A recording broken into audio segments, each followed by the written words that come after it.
We have a very special guest with us this morning, Nicholas McCarthy. He was born with only one hand, but that did not stop him to become a super pianist.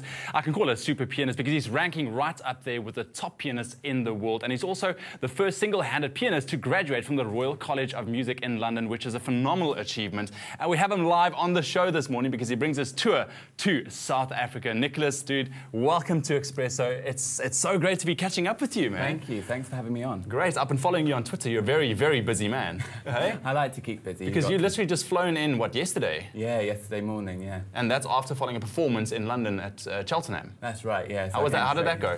Yeah, lovely. It's a lovely venue. So, but it was I was so excited to come to South Africa because I've always wanted to come. So yeah. So it's your first time here in South Africa. Absolutely. I mean, you must be looking forward to your little tour around the country. I know, but it's great because I've always wanted to come, but now I'm actually performing and getting to see the country at the same time. So it's best of both worlds, really. So do you have any plans of what you want to do in between your performances? What do you want to see? Well, as I'm in Cape Town, I'd like to do the tourist things. You know, go up Table Mountain and then go to the beaches and things. So that would be good. And then I'm off to Durban and then Johannesburg. So I can get to see the sights. Oh man, you're gonna love your time here. But you're starting it off right here with us. I just need you to say something you told me a little bit earlier off air. That's what the most organised breakfast show you've been on. What? Well, that's what I did say. Yeah, I do like the organisation here in Expresso, I must admit. Ah man, I love your honesty. Let's talk a bit about you and how you got into music. Because born with only your left hand, I mean, thinking that you are going to be ending up playing an instrument like the piano, which is not easy at all. How did you get into it? Well, obviously, it's not the first thing you'd think of doing if you were born with one hand. So, I mean, I saw a friend of mine playing a Beethoven piano sonata when I was 14, and I just absolutely fell in love with it. I just decided at that point that is what I wanted to do for a career.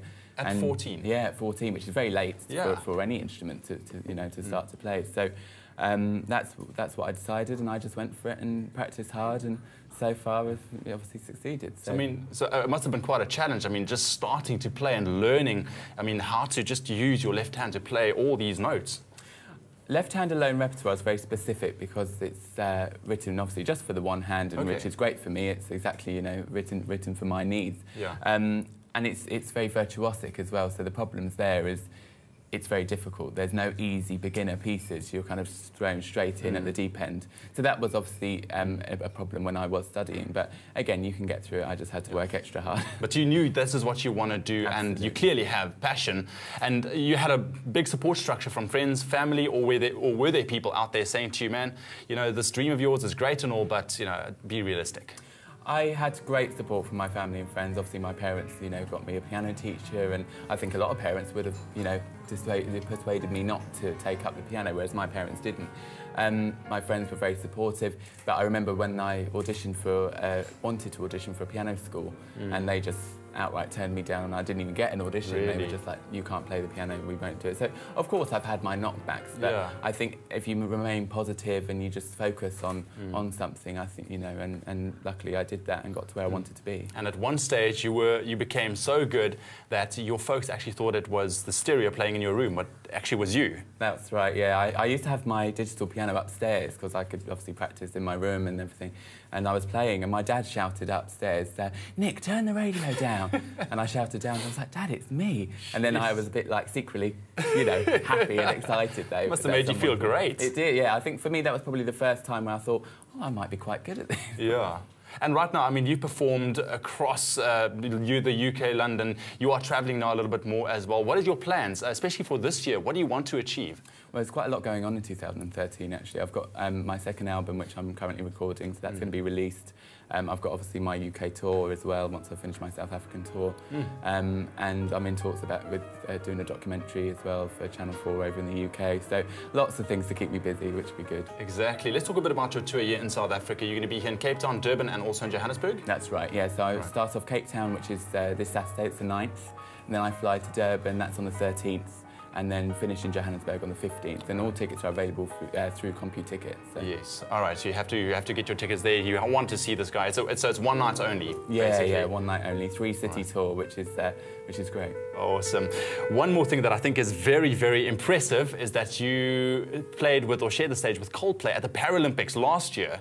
Talk to me about that, because that must have been a phenomenal, mind-blowing experience. It was just surreal, especially as a classical pianist, because you obviously don't get to kind of go on with these big, huge bands, someone like Coldplay. Yeah. So it was an amazing experience to be sat at the piano and have Chris Martin from Coldplay sat right next to me, kind of, you know, singing in front of 86,000 people at the stadium. So it was just a memory that I'm going to, you know, take with me forever. It's a wonderful, wonderful experience. Oh, fantastic. And you yet need to find, hopefully this performance this morning is going to top that, I hope. I don't know. But Nicholas is going to be playing us a lovely piece of music just after the break. You don't want to miss it.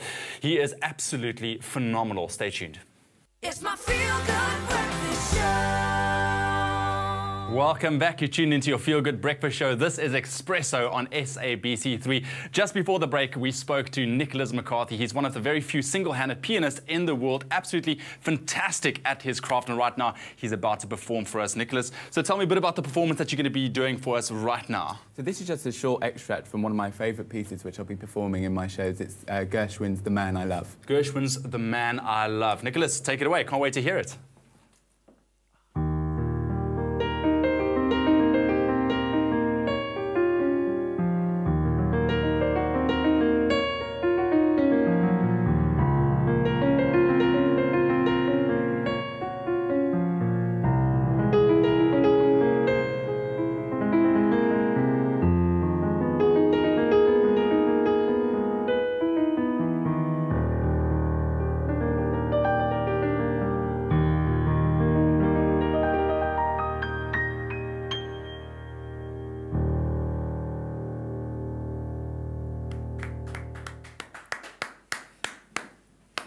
Wow. There we go. Well done. That was absolutely incredible. That is true skill. Nicholas, thank you so much. He's going to be with us the whole morning. Stay tuned. But right now, let's head over to the kitchen. Andrea's cooking a very, very healthy recipe. Don't go anywhere.